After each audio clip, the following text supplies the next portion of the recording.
Salmos, nós vamos ler o 15. Livro de Salmos, nós vamos ler o 15. Acharam? Tem alguém perto de você sem a palavra? Mesmo não conhecendo a pessoa, divida com ela. Está escrito assim, ó. Senhor, o salmista está perguntando, né? O rei Davi. O rei Davi, minha gente, esse homem é o rei ungido de Deus, certo? O Messias teria que descender de Davi, porque o trono do Messias jamais terá fim. E o Davi, ele era muita coisa, não apenas rei, ele era profeta, ele era um homem inspirado. Ele ouvia a voz de Deus. A maior parte dos salmos que você encontrar aqui neste livro, né, pertencem a ele. Então, olha o que ele escreveu aqui, esse salmo de número 15, tão pequeno. Olha que coisa linda. Ele pergunta para o Senhor, é como uma oração. Ele pergunta assim: Senhor, quem habitará no teu tabernáculo? Quem morará no teu santo monte? Aquele que anda em sinceridade e pratica a justiça e fala verazmente, ou fala a verdade, segundo o seu coração. Aquele que não difama com a sua língua, nem faz mal ao seu próximo, nem aceita nenhuma afronta contra o seu próximo. Aquele a cujos olhos o réprobo é desprezado, mas honra os que temem ao Senhor. Aquele que, mesmo que jure com dano seu, não muda. Aquele que não empresta o seu dinheiro com usura, nem recebe subornos contra o inocente. Quem faz isto nunca será abalado. O rei Davi faz a pergunta: quem habitará no tabernáculo? E inspirado pelo próprio Espírito de Deus, ele vai respondendo essa pergunta e vai escrevendo. Então eu li o salmo inteiro, que é curtinho, você já pegou aí, mas aqui diz o versículo 1 e o 2, que é o que nós estamos focando. A pergunta: Senhor, quem habitará no teu tabernáculo? Quem morará no teu santo monte? Aquele que anda em sinceridade e pratica a justiça e fala verazmente e fala a verdade, segundo o seu coração. Amém? Então vamos agora, eu leio só a pergunta de Davi e você também vai perguntar para Deus. Você vai repetir em seguida, como se estivesse perguntando para Deus. Vamos lá. Senhor, quem habitará no teu tabernáculo? Quem morará no teu santo monte? Amém? Você crê que este livro é a palavra de Deus? O que eu chamo a tua atenção aqui neste Salmo de número 15? A pergunta é: quem que vai morar no teu tabernáculo? Para você entender isso daí, é o seguinte: quando o povo de Israel saiu do Egito após 430 anos de escravidão, eles moraram no deserto, habitando em tendas. Então cada família montava a sua barraca, a sua tenda, e eles peregrinavam pelo deserto. Quando chegou lá no Monte Sinai, Deus falou para Moisés: fala para o povo que eu quero que eles me façam um santuário. Aí Deus deu a planta para o Moisés, e Deus falou: Moisés, você fala para o povo fazer a oferta alçada e o povo construir esse tabernáculo. Aí Moisés chegou, falou isso para o povo, e o povo todo contribuiu com alegria e fizeram aquele tabernáculo. Um tabernáculo segundo a orientação de Deus. Então, no tempo que eles moraram no deserto, um deserto perigoso, cheio de serpentes e escorpiões, onde não tinha água, onde não tinha vegetação, onde não tinha alimentação, era assim: o tabernáculo do Senhor, que era uma tenda gigante, uma tenda portátil enorme, ficava no centro do arraial, no centro do acampamento. E todas as tendas menores dos israelitas ficavam em volta. Eram 600 mil homens, fora mulheres e crianças. Então era um acampamento gigante, mas o tabernáculo do Senhor ficava lá no meio. E nenhuma pessoa podia entrar naquele tabernáculo se estivesse em pecado. E a população, os membros, o povo de Israel, tinha limites para entrar no tabernáculo. Quando um pecador queria entrar, ele levava o seu cordeirinho puro, imaculado, confessava o seu pecado, colocava a mão sobre a vítima, sobre o animalzinho, e o sacerdote derramava o sangue daquele cordeirinho, e o pecador sabia que o pecado que ele cometeu provocou o derrame de sangue inocente. O animalzinho estava morrendo sem ter culpa nenhuma e morrendo no lugar dele, porque o certo era o pecador morrer. Deus, para não derramar o sangue do pecador, então instituiu o sacrifício, e era o sangue do animalzinho que era derramado. Aí o pecador podia, já purificado pelo sacrifício, pelo sangue do cordeirinho que foi morto no lugar dele, ele podia ficar ali no pátio do tabernáculo. Mas ele não tinha autorização para entrar no Santo dos Santos, e ele não podia ficar o tempo todo lá. Ele não podia ficar o tempo todo lá. Só os levitas e Arão e sua família, que naquela época começou o sacerdócio. Quando chegou a época de Davi, o tabernáculo de Moisés ainda existia. E todo mundo queria morar no tabernáculo, mas todo mundo sabia que entrar ali em pecado era a morte certa. Nem um sacerdote em pecado podia entrar ali. Aí Davi fez esta oração perguntando para o Senhor: quem poderá habitar no teu tabernáculo? Porque o desejo era esse, habitar no tabernáculo. Mas Deus disse para Moisés: Moisés, 4 festas são obrigatórias que o povo deverá fazer anualmente. Primeira, a festa da Páscoa. Segunda, a festa das primícias. Terceiro, a festa de Pentecostes. E quarto, a festa dos tabernáculos. Festa dos tabernáculos. Para que a festa dos tabernáculos?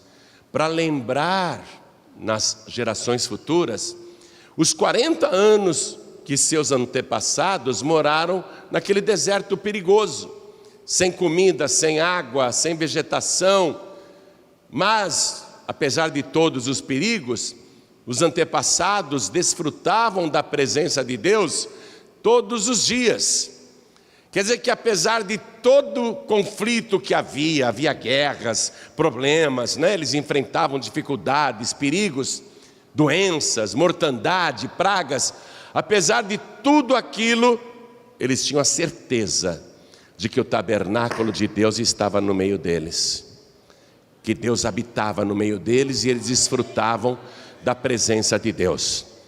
Quando chegou o tempo de Jesus, a festa dos tabernáculos ainda era praticada. Aliás, ela é praticada até hoje em Israel. Como que é a festa dos tabernáculos, amados? Nesse livro Paráclitos que você ganhou, tem essa explicação, se eu não me engano está na página 26 aí do livro Paráclitos. Mas eu vou resumir para você entender. Às vezes a pessoa tem preguiça de ler, Ouvir, todo mundo ouve. Então, deixa eu explicar rapidamente. Em comemoração à festa dos tabernáculos, mesmo que a pessoa morasse numa casa de alvenaria, naquela época poucos habitavam em tendas, barracas, na época de Jesus, a pessoa deveria, no quintal da casa dela, ou na laje da casa dela, porque as casas eram feitas com laje em cima, não eram telhas, construir uma barraca. Podia ser de tecido ou podia ser de plantas, de palmas ou outro tipo de vegetação, mas fazer a sua barraca, a sua tenda. E a pessoa durante 7 dias, cada pessoa em Israel, olha só, naquela semana da festa dos tabernáculos, cada pessoa deveria ficar dormindo na tenda, habitando na tenda, não podia ir para casa, mesmo que ela tivesse uma casa boa, confortável, uma cama confortável, ela não podia ir para lá, ela tinha que ficar na tenda, na barraca que ela construiu na semana dos tabernáculos, e diariamente ir até o templo, né? Saindo da tenda, indo até o templo, que é o tabernáculo, dar uma volta completa no altar e voltar para a sua barraca, não para a sua casa, para aquela tenda provisória, para entender que nós somos peregrinos nesse mundo e que a nossa passagem aqui realmente é temporária. E a pessoa deveria fazer isso, cada pessoa, obrigatoriamente, 7 dias seguidos. E no 7º dia, o grande dia da festa, todos iam para o templo, e nesse grande dia, o principal dia, o sumo sacerdote vinha com um vaso de ouro, com água do tanque de Siloé. A palavra Siloé significa o enviado. Aí o sacerdote, no momento máximo da festa dos tabernáculos, derramava a água do tanque de Siloé sobre o altar.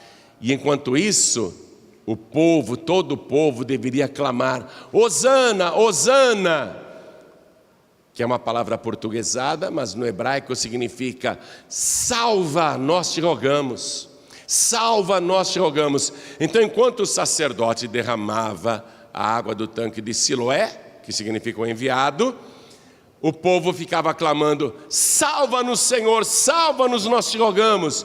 Era o auge da festa dos tabernáculos, e nesse dia o povo tinha que dar 7 voltas completas no altar. Tem que dar 7 voltas completas no altar, semelhantemente ao que os israelitas lá no passado fizeram para conquistar Jericó. Então a festa dos tabernáculos é uma festa de conquista, é uma festa de vitória. Foi justamente no grande dia da festa dos tabernáculos, no último e grande dia, que Jesus estava lá e ele participou da festa dos tabernáculos. Foi naquele dia, enquanto o sacerdote estava derramando a água do tanque de Siloé e o povo clamando por salvação, que Jesus abriu os seus braços e ele clamou bem alto, em grande voz. Ele chamou a atenção de todo mundo: se alguém tem sede, que venha a mim e beba. E a água sendo derramada lá no altar, a água do enviado. Se alguém tem sede, que venha a mim e beba. Quem crê em mim, como diz a Escritura, rios de água viva correrão de dentro do seu ventre.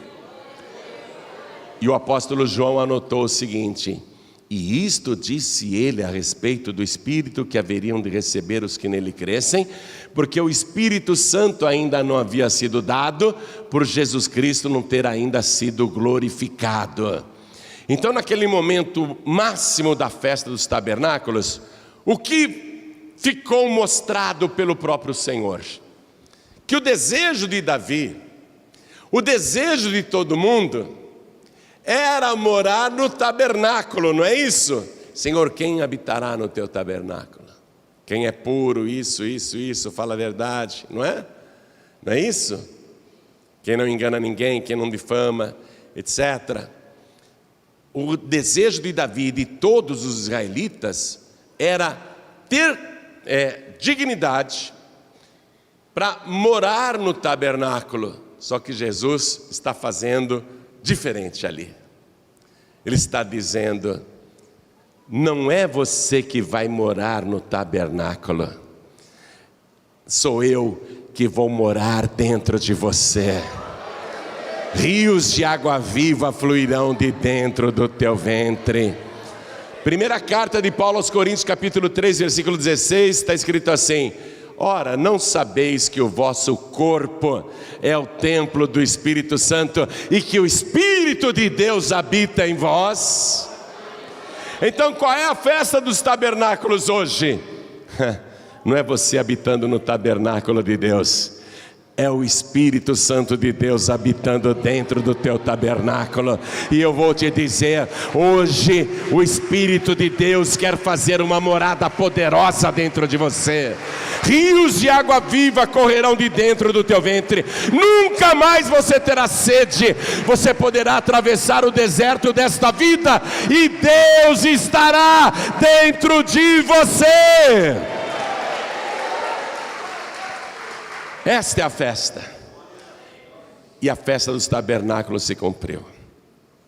Eu quero que você entre nessa festa, porque Jesus quer dar essa festa dentro de você.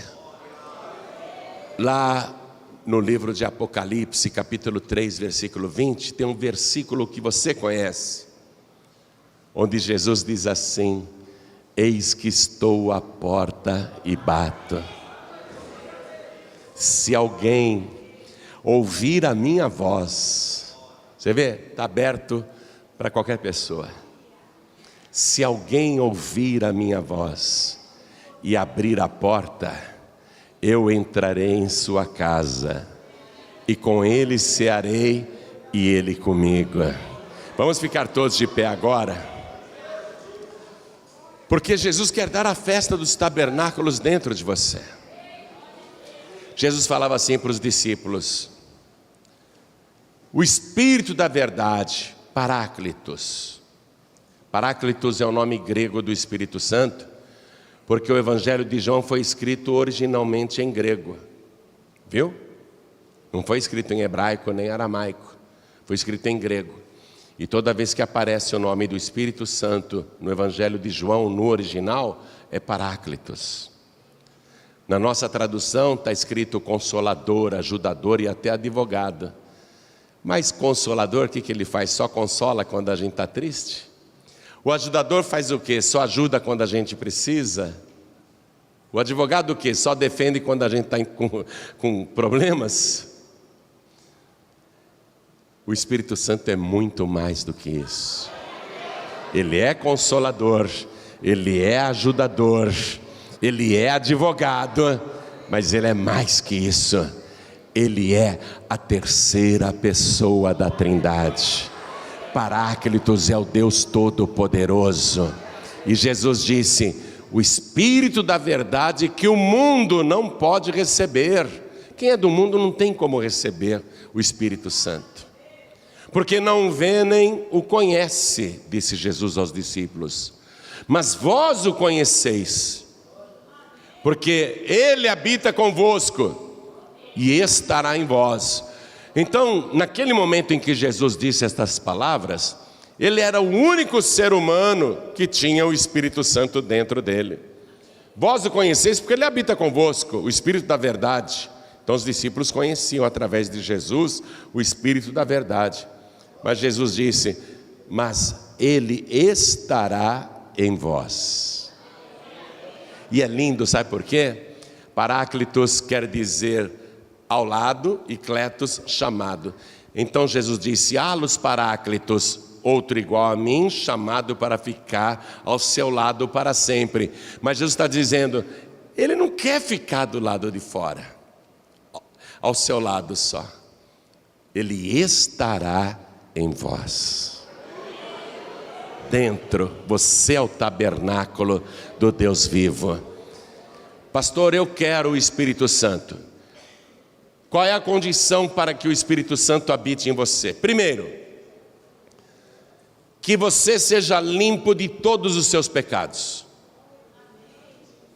Porque o Espírito Santo não pode habitar onde há iniquidade.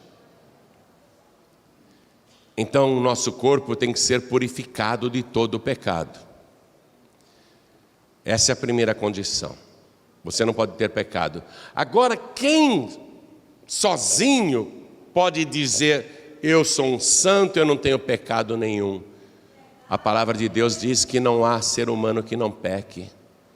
Então, na verdade, nenhum de nós poderia receber o Espírito Santo, ser o tabernáculo de Deus, porque nós temos pecados. E aí é que entra Jesus e o seu sacrifício. O pecador entrava no tabernáculo, lembra que eu te expliquei? Ele queria o perdão, então ele levava um cordeirinho puro, sem defeito e sem mancha. Ele colocava a mão sobre o cordeirinho, o sacerdote sacrificava o animalzinho, o seu sangue era derramado, e o pecador via que o seu pecado produzia morte. Quem deveria morrer era o pecador, mas o cordeiro morreu no lugar dele. Agora Jesus é o Cordeiro de Deus que tira o pecado do mundo. Então, nesse momento, você precisa receber Jesus. Você entende isso? Reconhecer, eu sou um pecador, mas eu quero o Espírito Santo, eu preciso ser perdoado. Eu preciso então me apresentar diante de Deus no tabernáculo com o Cordeiro. Imagina aqui, eu sou o pecador, imagina, eu sou o pecador, mas cadê o meu Cordeiro? Vamos imaginar que ele é Jesus, né?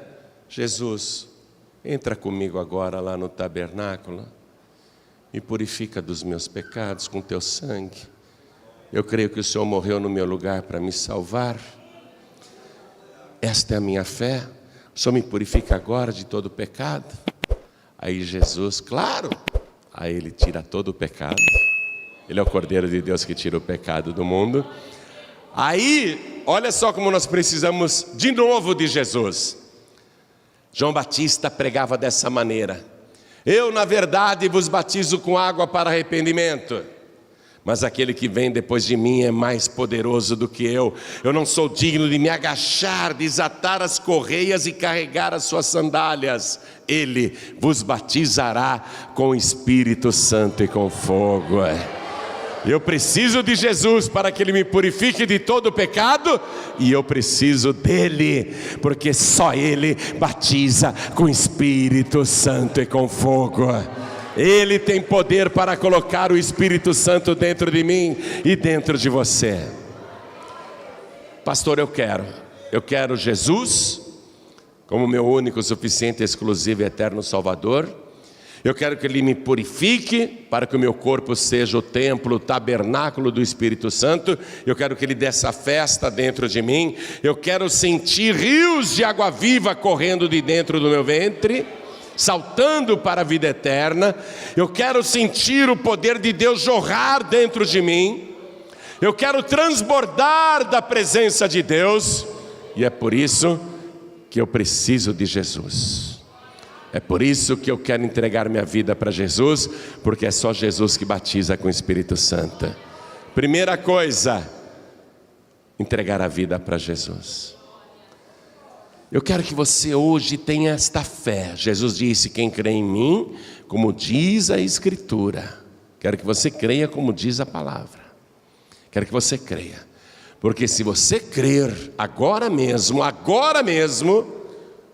todos os teus pecados serão perdoados e ele será retirado de você. O sangue de Jesus vai te purificar de todo o pecado.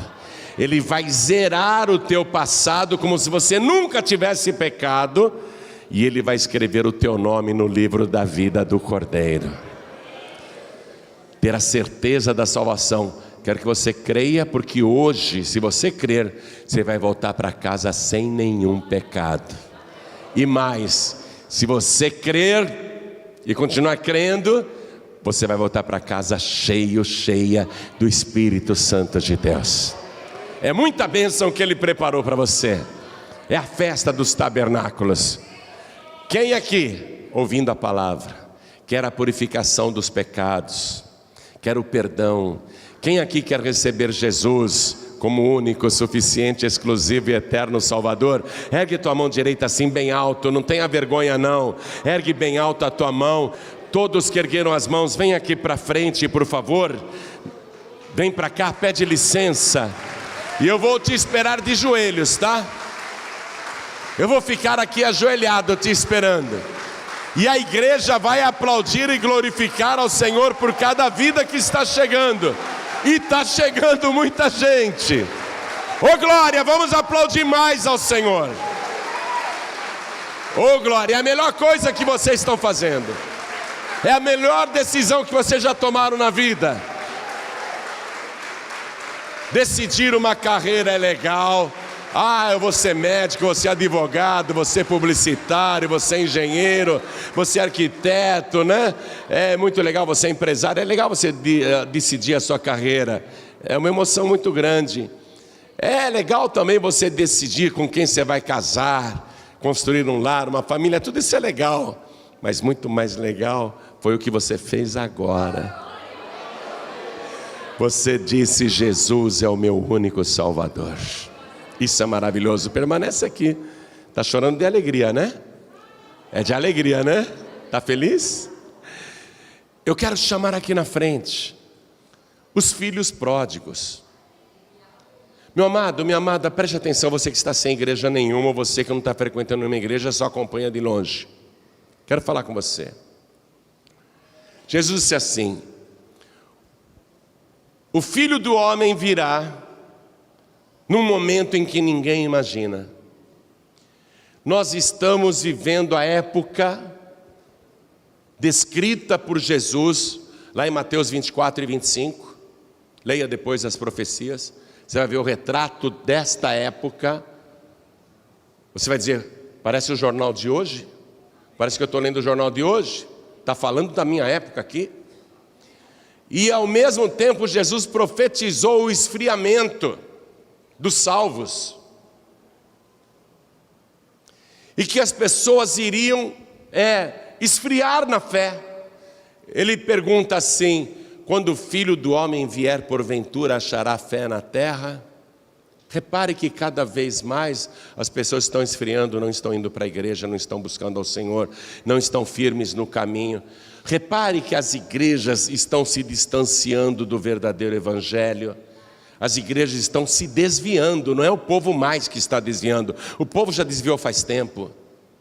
As igrejas estão se desviando hoje em dia. Nós estamos vivendo uma época perfeita. A qualquer momento Jesus vai voltar. E você, filho pródigo, filha pródiga, que conhece a palavra tanto quanto eu, sabe que se Jesus mandar tocar a trombeta e você não estiver em comunhão com Ele, você não subirá e ficará para a grande tribulação. E se o mundo hoje já está uma tribulação, imagine como será isso daqui, depois que todos os salvos e o Espírito Santo for retirado da terra. Imagine como ficará esse mundo na grande tribulação.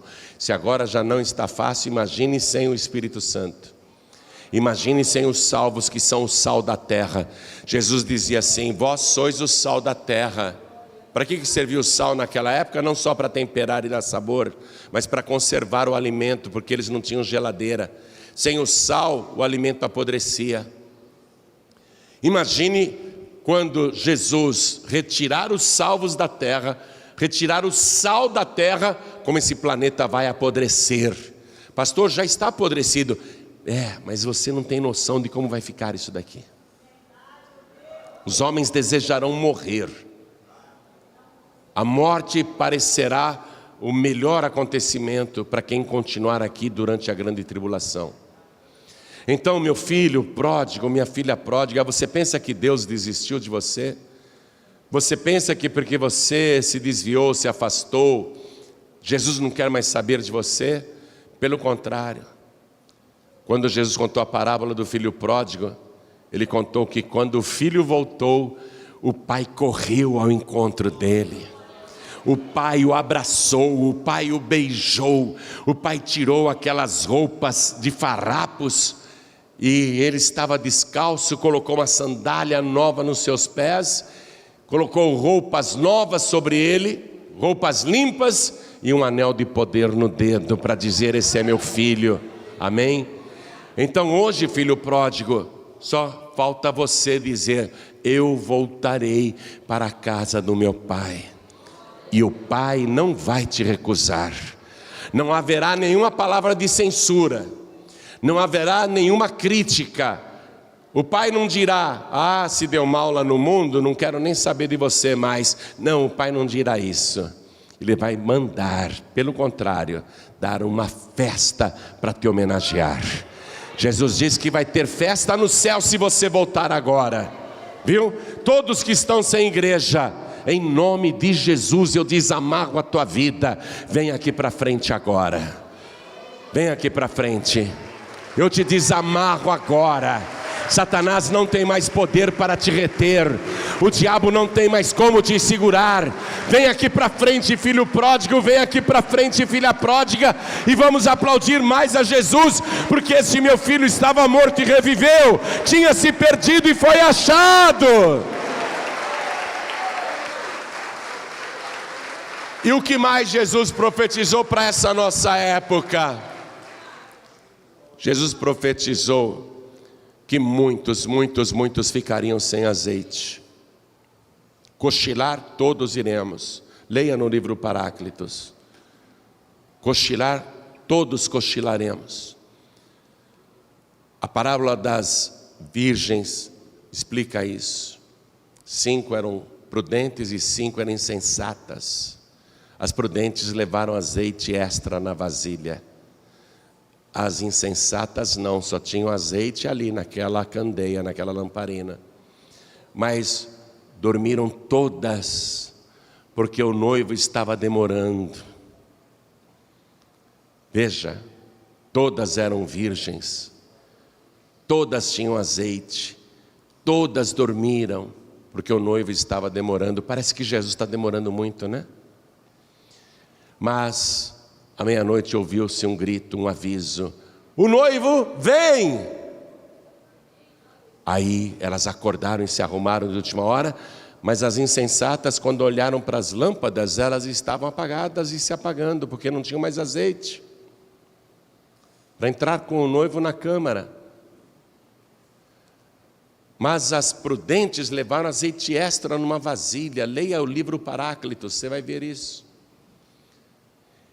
E elas levaram azeite extra que daria para esperar o tempo necessário até a chegada do noivo. O azeite é o símbolo do Espírito Santo. Não basta todas serem virgens, não basta todas estarem esperando o noivo. O que todos nós precisamos é o Espírito Santo. É isso que vai garantir a nossa entrada quando Jesus voltar. Então todos que ainda não falam línguas estranhas, todos que ainda não são batizados com o Espírito Santo e com fogo, vocês estão sem azeite. Vem aqui para frente, vem aqui para frente, vem para frente. Os obreiros, por favor, fiquem olhando as coisas que as pessoas deixam nas cadeiras. Nós precisamos desse azeite, porque senão a nossa lâmpada se apaga.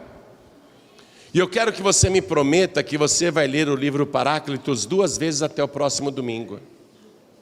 Viu? Se alguém chegou mais tarde e não ganhou o livro Paráclitos, não se preocupe que depois daremos.